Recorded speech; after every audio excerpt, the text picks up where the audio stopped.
On peut commencer? On peut commencer. Euh, Un, deux, trois. bonjour et bienvenue. Aujourd'hui, nous sommes en compagnie du chef du village de Guinquier, son Excellence Monsieur Mokhtar Diallo. Bonjour Monsieur le chef de village. Bonjour, mon fiston. Bonjour. Monsieur Diallo, je vais commencer par vous poser des questions sur l'histoire de Guinquier. Quelle est l'origine du village? Bien. L'origine du village est assez complexe. Cela se pose sur la base des récits. Comme vous savez, on n'avait pas encore la notion de l'écriture. Alors, donc, la grande partie de l'histoire, c'est à partir des légendes. Alors, ça s'est passé aux environs des années 1700. Le village de Genki-Bossorou, qui est au Niger, a été créé à la suite d'une migration des peuples de la région du Massina. Le Massina, c'est un lac qui se trouve actuellement au Mali. C'est l'ancien nom du Mali, c'était le Soudan occidental français.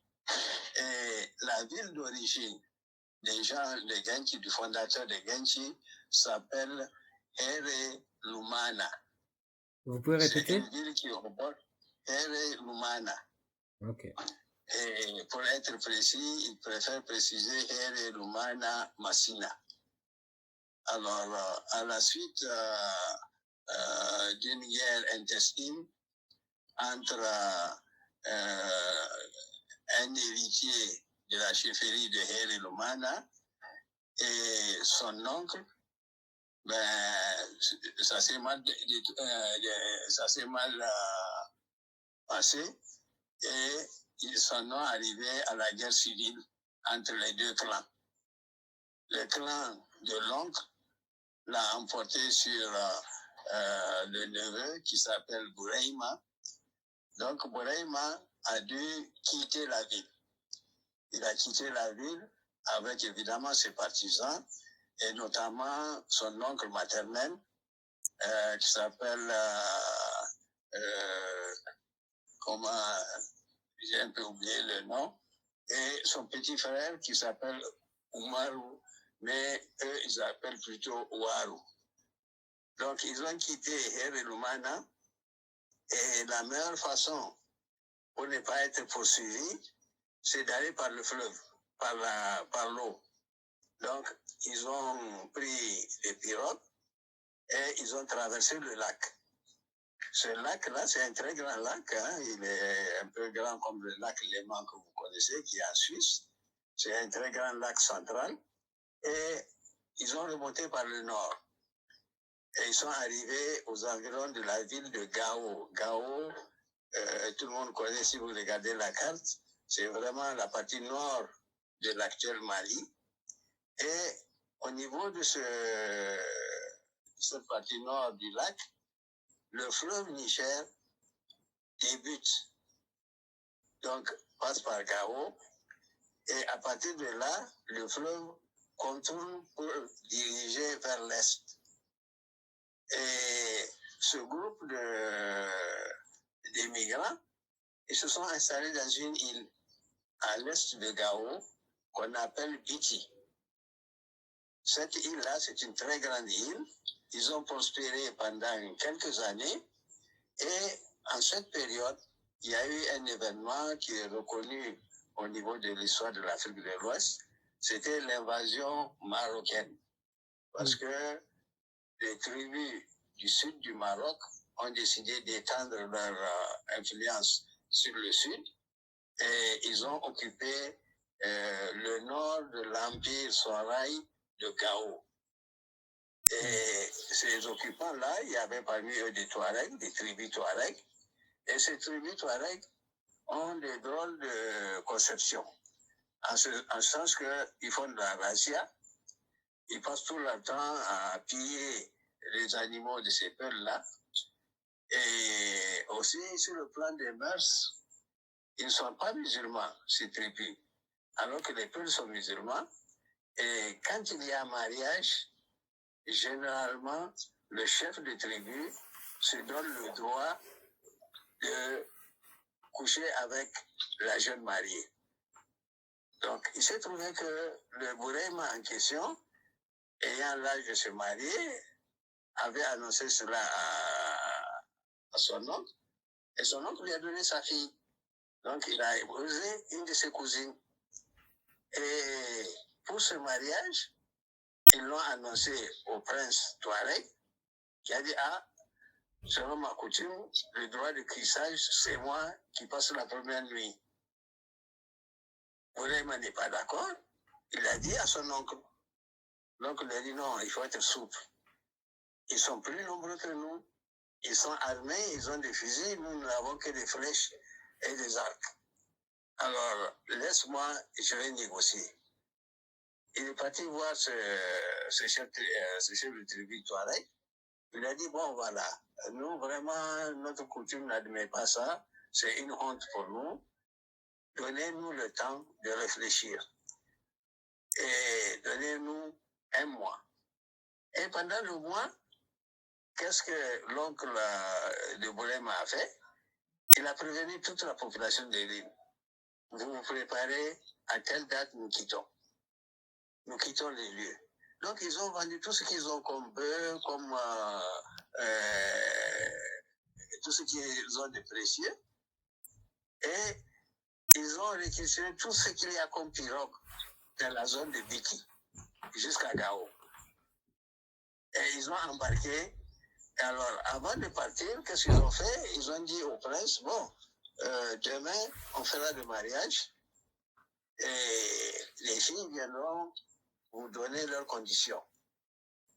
Donc, la jeune mariée, avec ses copines, six de ses copines sont venues leur dire, bon, voilà, on est d'accord pour ton principe, mais il faut dresser une tente dans un endroit isolé. Et en ce moment, tu viendras la nuit avec un seul garde-corps. Et en ce moment, tu feras tes besoins, tu vas partir parce que c'est une honte pour nous qu'on apprenne dans la ville que je vais coucher avec quelqu'un qui n'est pas mon mari. Il a accepté le principe. La nuit venue, il s'est présenté tout seul. Et elle, qu'est-ce qu'elle avait fait? Sous son lit, elle a mis justement son fiancé Bourema, qui s'est préparé avec son couteau. Et quand le monsieur est venu, il l'a égorgé. Il l'a égorgé et après, il a tué l'accompagnant. Et là, ils ont fui, comme par la première méthode, par les pirogues. Donc, ils ont fui en pirogue. Donc, toutes les pirogues de Biti et de la région de Biti, il n'y en avait plus. Ils ont tout emporté. Et c'est comme ça que de Biti, ils ont navigué sur l'est, donc en suivant le courant du fleuve, et ils sont arrivés jusqu'à la frontière actuelle du Mali et du Niger, l'Abzenga, qui est une chute. Après la chute, ils ont dérivé pendant des mois, ils sont arrivés à une île, une grande île qui s'appelle Néni. Cette île de Néni se trouve ici, à Niamey. Je ne sais pas si tu connais la mort de Bitinkochi. Non, Le village de la mort, la rive droite du fleuve. Sur la rive gauche, tu as Niamey, l'hôtel Gawai, et sur la rive droite, tu as le village de la Morde. L'île de Néni est à côté. Ils se sont installés là-bas. Là aussi, ils ont fait des années. Selon la légende, leur marabout leur a fait des talismans et on a mis ça dans 3 gourdes. La gourde de Boulaïma, la gourde de Waru et la gourde de Sala qui est l'oncle maternel des deux. Et tous les jours, quand il se réveille, il regarde où se trouve la gourde. Quand la gourde reste accrochée, il reste. Si la gourde se détache, ben, vous suivez votre gourde. Et c'est comme ça que, après avoir fait quelques années à Néni, la gourde de Waru, non, la gourde de Boreima et la gourde de Sala ont décroché. Donc, ils ont pris leur pirogue et leurs parents Et ils ont poursuivi le fil de l'eau en suivant la gourde et Warou est resté. Et c'est Warou et ses descendants qui ont conquis la rive droite et ils ont créé le canton de Bitinkoji, c'est-à-dire le canton des originaires de Biti. Comme ils viennent de Biti, ils disent, bon, c'est les habitants de Biti. C'est ça, Bitinkoji. C'est le nom actuel du canton de la Mordée. Les deux autres ont continué et la gourde de Sala s'est accrochée pas loin de Genchi, dans une autre île qu'on appelle Tili. Donc, Sala et ses parents sont descendus à Tili et ils ont créé le canton de Tili, c'est-à-dire les gens de Tili. Donc, notre gourde, celle de Boreima, elle a continué à dériver. Donc, Boreima a continué avec sa famille et ses parents. Et eux aussi, leur gourde s'est accrochée au confluent de la Goribi. C'est une rivière à l'époque, maintenant c'est un torrent, en aval de Saï. Et c'est de là qu'ils sont descendus pour conquérir les terres dites, les terres de Djangouere.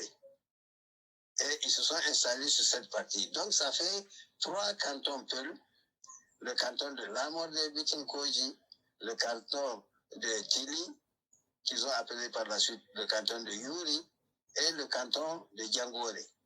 Nous sommes descendants de ceux de Djangouere de Boreima. Et Boreima, comme tous les peuples, les villages ne sont pas permanents. C'est-à-dire, ils durent 1 an, 2 ans, puis ils déménagent dans un autre lieu. Et c'est comme ça que la zone-là est devenue une zone des champs de Genchi. Alors, vous m'avez posé la question, d'où vient le nom de Genchi? Ben, Genchi, en Peul, ça veut dire le baobab. Le baobab. Genchi Basaru, c'est le baobab de Basaru. Okay. Et cet endroit a été choisi comment? Un peu par hasard. Vers les années 1898, c'est la période qui correspond à la période de l'invasion française en Afrique de l'Ouest ou du moins au Niger. La fameuse colonne voulait chanoine.